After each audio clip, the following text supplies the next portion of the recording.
I'm trying to improve my enunciation, pronunciation, and overall speaking voice by reading from Oscar Wilde's The Picture of Dorian Gray, uncensored version, out loud for 3 minutes. In the last part, Basil was about to get into the story of how The Picture of Dorian Gray came to be. And here we go. A curious instinct of terror came over me. I knew that I had come face to face with someone whose mere personality was so fascinating that, if I allowed it to do so, it would absorb my whole nature, my whole soul, my very art itself. I did not want any external influence in my life. You know yourself, Harry, how independent I am by nature. My father destined me for the army. I insisted on going to Oxford. Then he made me enter my name at the Middle Temple. Before I had eaten half a dozen dinners, I gave up the bar and announced my intention of becoming a painter. I have always been my own master, had at least always been so till I met Dorian Gray, but I don't know how to explain it to you. Something seemed to tell me that I was on the verge of a terrible crisis in my life. I had a strange feeling that fate had in store for me exquisite joys and exquisite sorrows.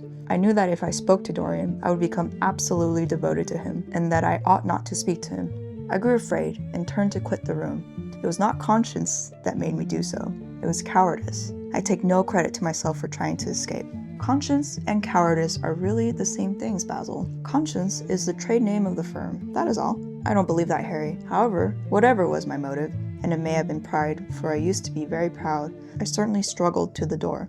There, of course, I stumbled against Lady Brandon. "You are not going to run away so soon, Mr. Howard," she screamed out. You know her shrill, horrid voice. "Yes, she is a peacock in everything but beauty," said Lord Henry, pulling the daisy to bits with his long, nervous fingers. I could not get rid of her. She brought me up to the royalties, and people with stars and garters, and elderly ladies with gigantic tiaras and hooked noses. She spoke of me as her dearest friend.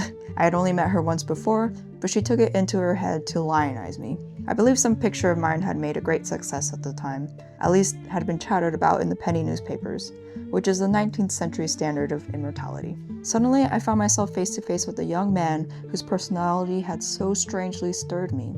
We were quite close, almost touching. Our eyes met again. It was mad of me, but I asked Lady Brandon to introduce me to him. Perhaps it was not so mad after all. It was simply inevitable. We would have spoken to each other without any introduction. I am sure of that. Dorian told me so afterwards. He too felt that we were destined to know each other. And how did Lady Brandon describe this? And that's part 5. Come back tomorrow for part 6.